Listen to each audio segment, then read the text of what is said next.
After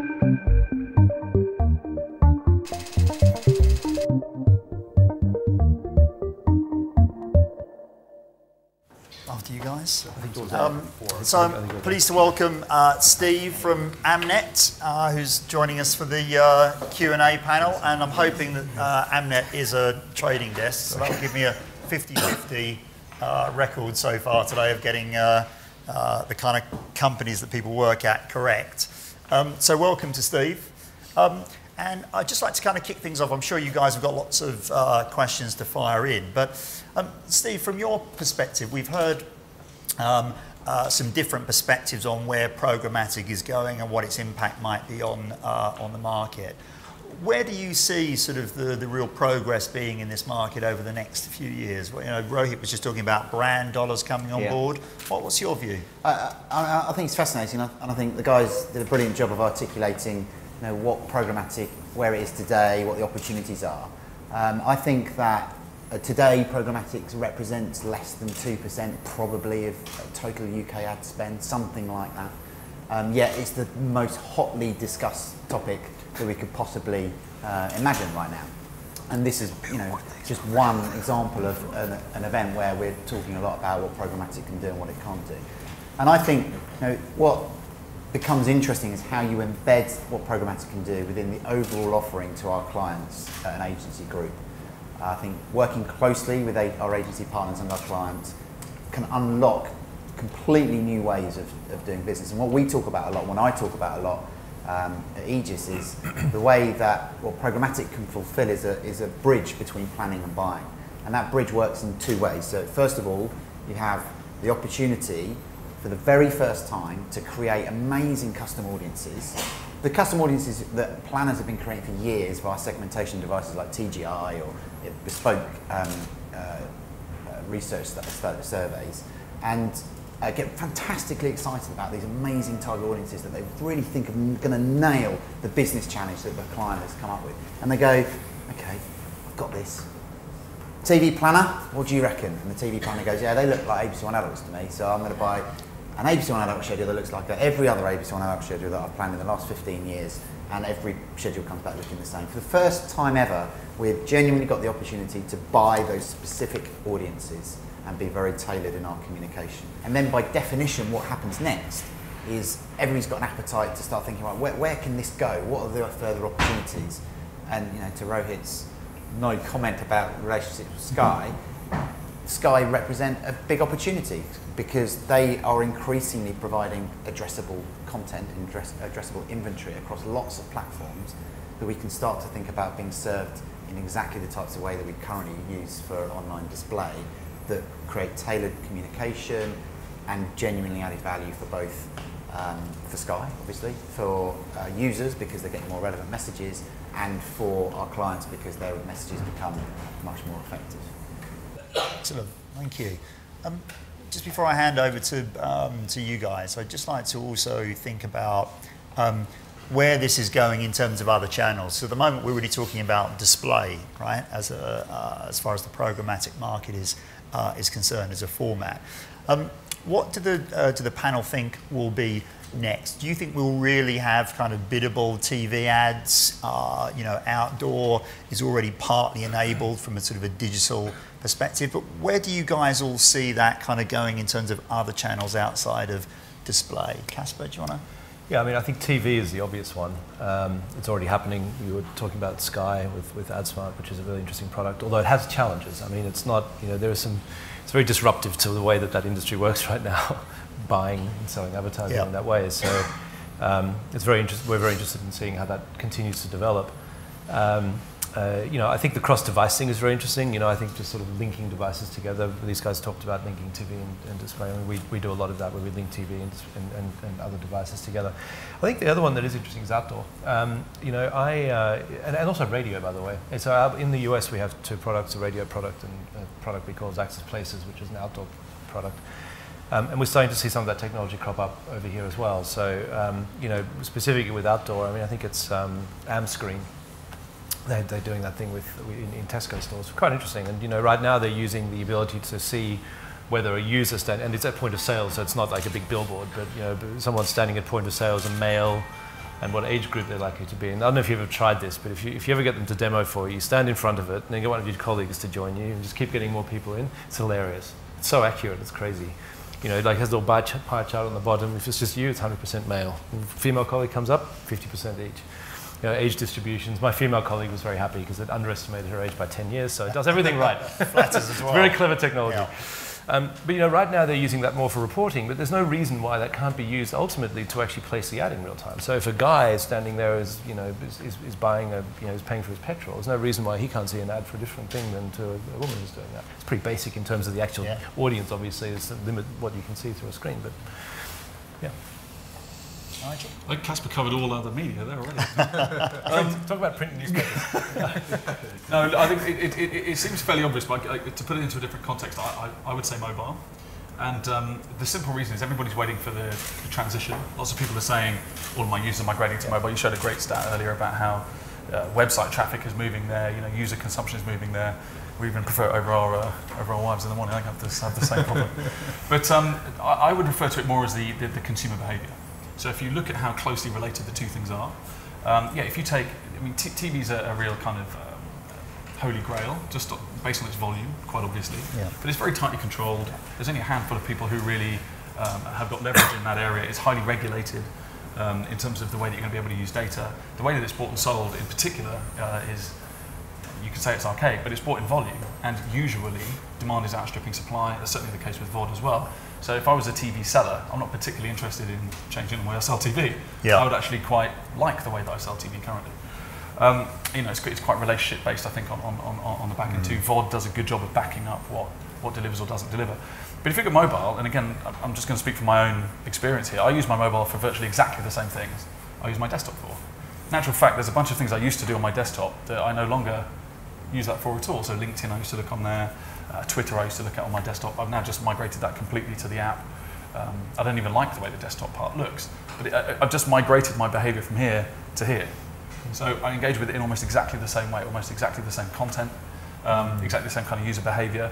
So I don't really see mobile as so much as a channel in that sense, but more as it's a platform for just the consumption of media. And you probably think about it in a similar way too from the stats you were showing. So it's not so much I think mobile is the next version of programmatic. I think mobile will skip virtually everything else and go straight to programmatic. The issues with it today are around the fact that all the inventory is segmented. There's a different SDK in every piece of inventory, so you don't know what you're targeting. You can't deduplicate users. It's a real problem. But otherwise, in terms of identifying users, even without the cookie, it's statistical analysis based on syncing behavior. And there's a lot of stats around this, but we're syncing hundreds of millions of users a day. So being able to do that in mobile, based on the signals we already get, is actually not a particularly big departure. We can map the two to about 89% accuracy today. Unfortunately, that's just not enough for people to want to buy against it or for us to put it into the market. But I think that's one of the main reasons that mobile is so important. And also, it plugs into everything else. So Bluetooth for outdoor, mobile speaks very well to that. The way that we consume video. I'm going to go mobile. Okay. I'll challenge mobile simply because the year of the mobile, Rohit, is really interesting. Someone once said to me, it has to stay within these walls, someone was working in mobile, said, that thing about the year of the mobile, and it's been going on since, beginning of the 21st century, and we've never seen the year of the mobile. The reason that is because everyone who works in mobile is shit. Which I thought was really interesting because actually the point is that everyone in the mobile sector has done a terrible job at marketing itself because nobody's clear on what value it adds. And people say things like, there are more mobile phones in the world than toothbrushes. And I think to myself, yeah, all right, that's an interesting insight into the fact that there's a lot of mobile handsets in the world. But what exactly do you do with that piece of information? Should we advertise toothbrushes on mobiles? Would that be a good thing to do? What do we do with it? And I suppose where it ends up in my head is mobile is way more than a communications device. It's something that Rohit makes a great point. It's right by everyone's beds. We've heard all those statistics. It is part of our lives. I hear things like the first thing that people do during an ad break on TV is pick up their mobile phones. So what we should do is sync our messages from TV through to mobile. And I think, why? People are trying to avoid the TV messages. So we have a responsibility with mobile to make sure that we are providing useful and relevant advertising messages, and that is what we're getting wrong at the moment. And programmatic is the opportunity to resolve that, but I don't know that it's ever going to be scaled in the way that everybody is expecting it to be. So people talk about mobile being well underserved in terms of the amount of time we spend on them versus the amount of advertising dollar it gets. And I just don't think those two things are bridgeable, simply because we cannot be relevant enough of the time. Can I actually disagree with that? So I actually say that for when you say display, like I actually think of display as mobile, video, like desktop. So I would say like programmatic is already make like tremendous like inroads into like mobile and video. I think with mobile, like the advantage that you have over mobile over the laptop is that there's additional like signals, right? Where's the user located, right? And so you just have like a lot of like context, as well as something else I'm forgetting. But as the screens get like bigger and so on, I think you could have much more kind of like personal experiences, so the advertising can be as richer than what you have like on the laptop one. I fully agree that if we get it right, it will be more powerful. Yeah. I just worry that we won't. Yeah, and so time will tell. Yeah. But I feel there's definitely been a lot of progress, but there's a lot of challenges. I think as we all. But I'm really optimistic about mobile. I will say though, when you ask about programmatic, and I apologize, I missed a portion of Caspar's talk, is that for me like programmatic, there's the broad definition is about just automation, right? Until like recently, and even still like with reservation buying, it's like a very inefficient. What's the opposite of automated? It's a manual kind of like process, right? And so I think TV, radio, outdoor kind of like advertising. No doubt about it. There's going to be a lot of efficiencies kind of driven as enable like a lot of various technologies. But the real-time bidding, I think you kind of touched on some of these technologies I've never heard of. The real-time bidding is like knowing who that specific user is, and then the advertiser making decisions, say, okay, like I want that user or not. That obviously is a lot harder in a kind of online environment. So how do you do that in TV? Yep. And I think if we can enable that in TV eventually, where we know who the specific user is watching that program and serve up a TV ad based on that, that would be probably valuable, but I think that we're a ways away. The premise has to be that you're buying an audience. If you're not buying an audience, then programmatic will not deliver. Automation is one way of looking at it, but even then, the businesses who are likely to do it, there are not enough gains. Yeah, I agree with that. Okay, that's interesting. So we think we're a world away from the sort of Minority Report type scenario of kind of walking down the street and the outdoor ads kind of showing you something specific based on the fact that you search for flights to New York in the morning. I actually worry that we're dangerously close to that. Yeah, we're not that far away from that at all. But cinema foyers are already doing this. There's a bunch of other outdoor hoardings I can think of that do it. Sports stadiums are a really obvious spot for that as well. So is it the privacy lobby that is the biggest barrier rather than a technology challenge? Yeah, for me it's about, as I kind of said, it's about relevance. And I worry that you walk down a street, you're looking at your phone because you're trying to find out where you're going to go, or you're reading an email or a tweet or a text, and then you get hit with a message that is distracting, annoying, irrelevant, and then you carry on 100 and you get another one. I just worry that we will kill the user experience of the mobile. Yeah, and I think the key word that you use is the irrelevant. Yeah. Right? And something that we've kind of like struggled with a lot, and it's like, you're absolutely right, like there's privacy, and I think there is a lot of technology that's rapidly being developed, right? Where, like, the phone through like NFC, like in Bluetooth, like can have like various devices around, like be it a room, around like a shopping mall, around even the street, where these listening devices can, like, if you so as a user choose, you can enable it to like have at least pass some sort of ID, be it like anonymous or be it like full PII ID. But the question is providing relevant experiences, and from a Google perspective, we kind of struggle with this. Is like when people like search and like in Gmail, like we actually can have access to a huge amount of data, but in the past we struggle with like what are like just insanely like awesome experiences that users can have, and how many of you use kind of Google Now? But that's been like one product for us, where if those not familiar with Google Now, it's basically a personal assistant, kind of almost built into the Android operating system, where you turn it on and it in a very privacy-friendly way knows like what you're searching for, your emails and all that type of stuff, and it provides fantastic suggestions. And so people often like, aha, now I can see like providing this stuff. So if I get that like text message and walking down the street, maybe it's I love tennis, maybe there's a sale on like tennis equipment, just that's like very useful. But if it's not useful, it's not going to happen.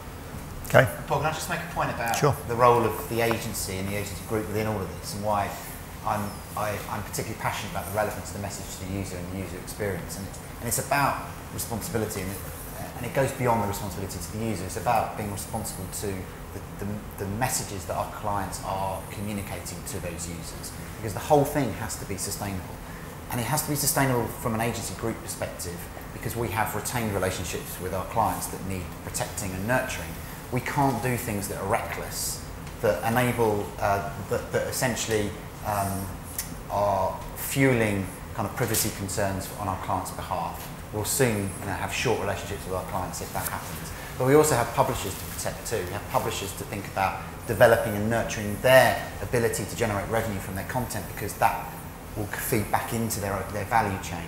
And I guess if you look at the Luma chart that Caspar took us through, that is full of people, full of organisations who are only really interested in the short-term value that they're going to generate from the market. And the agency groups have got to take a much longer-term perspective on the overall ecosystem for it to provide a sustainable business for everybody. Yeah, I mean, I was thank you for actually making that point, because I was going to jump in and make that exact same point. I mean, the amount of data and value leakage that I didn't actually specifically talk about that, but that is sort of an inherent part of an ecosystem that is that complex, is problematic.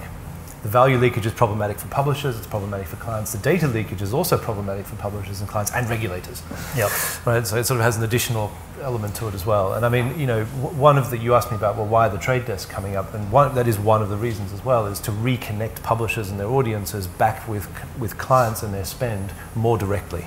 Yep. Partly because we can now, I mean, we couldn't before, partly because we want to now, and we arguably didn't want to before. And mainly because we feel, because of that point that was made, there's more responsibility for us to make sure that we aren't just relying on those third-party players who often are irresponsible with some of that. Yeah. Well, Terence Kawaja uses that Lumascape to talk about investment roadkill, doesn't he? He actually makes the point that you've got far too many players in that ecosystem, based on the value of the overall market. So it's an interesting point.